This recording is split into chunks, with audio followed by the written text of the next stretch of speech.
Magandang araw mga kapatid, Noxky Vlog. Big bike ba na pang expressway legal ang hanap mo? Ito ang Kawasaki Ninja 400 2023 model. Abangan natin yung quick review natin dito. Alamin na rin natin ang cash and installment. Pero bago yan ay huwag niyong kalimutan na mag-subscribe sa aking channel. And then patuloy niyo akong i-follow mga kapatid sa aking Facebook page na Noxky Vlog. So abangan po natin yan. Maraming salamat. God bless po.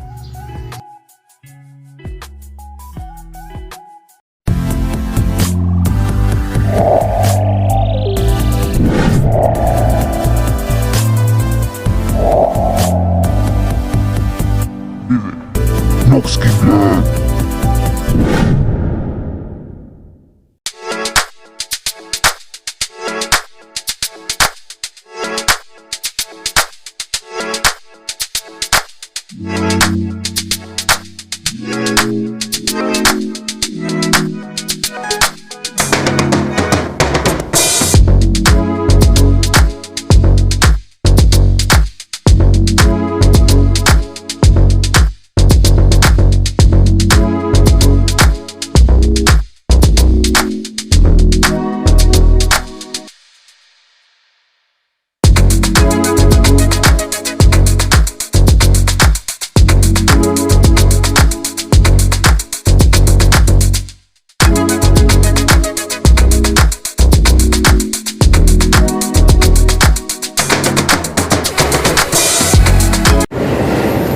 So ayan mga kapatid, andito pa rin tayo sa Motorcycle City, Guago, Pampanga, para naman dito sa Kawasaki Ninja 400.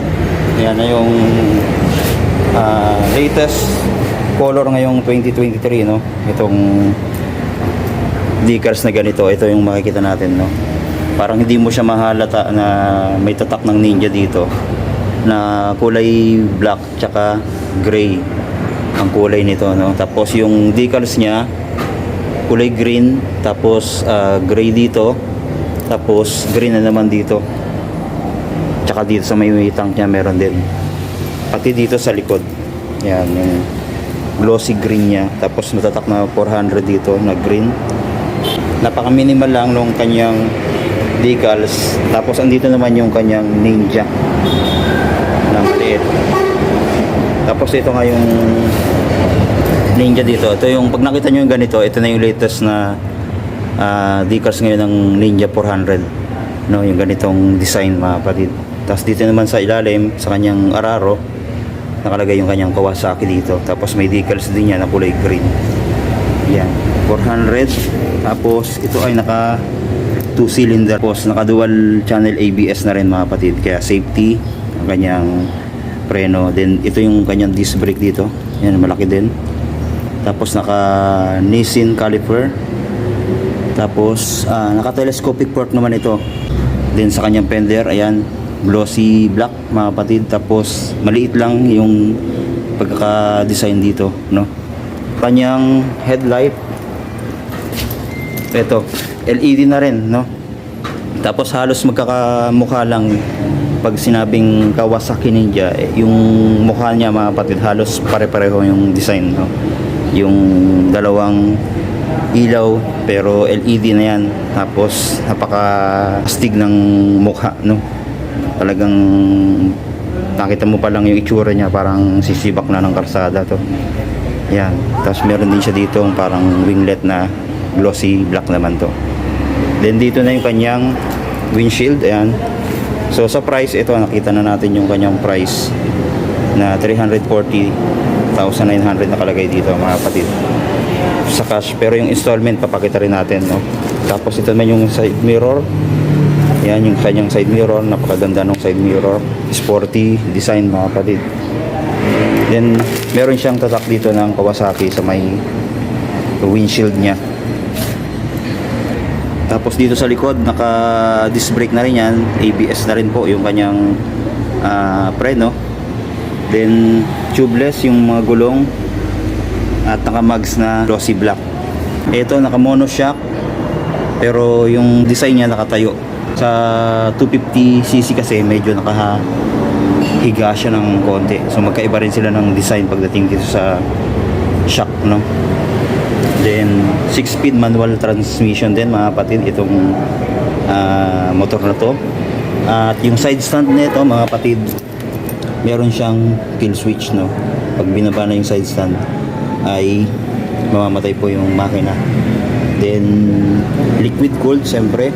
Dito sa tail light, ito yung design niya sa likod. So napakaganda rin mga kapatid, no. LED yung ilaw except dito sa may signal light na halogen bulb. Tapos meron ding ilaw dito sa may plate holder, tsaka reflectorized dito naman sa likod. Tapos yan na yung design ng kanyang fender sa likod. Tapos napakalaki ng gulong niya at naka-dunlop na rin po yun. Tapos meron din siyang tar hugger dito para sa talsik naman ng mga dumi, no? Para hindi madumihan yung ating monoshock doon. Ayan. Tapos sa kanyang panel, ito, nakita natin yung panel niya. Meron siyang analog and then digital dito. Ito naman yung kanyang RPM mga kapatid, analog yan. Tapos yung speedometer and odometer niya, digital na po. Ayan. So kung nakabukas lang, makikita natin yung talagang operation nito. So meron din siya ditong signal light indicator, ayan, kabilaan. Tapos ito naman yung pindutan niyan dito, no, for selection sa mga function ng kanyang panel. Tapos dito sa handle, ayan, siyempre sports bike, medyo nakayuko tayo ng konti pero hindi talagang yuk-yuko. Maganda siyang hawakan, hindi ka mangangalay mga kapatid yung likod natin dito. Medyo upright mga kapatid ng konti itong handle, kaya maganda. So manual clutch, ayan, malambot.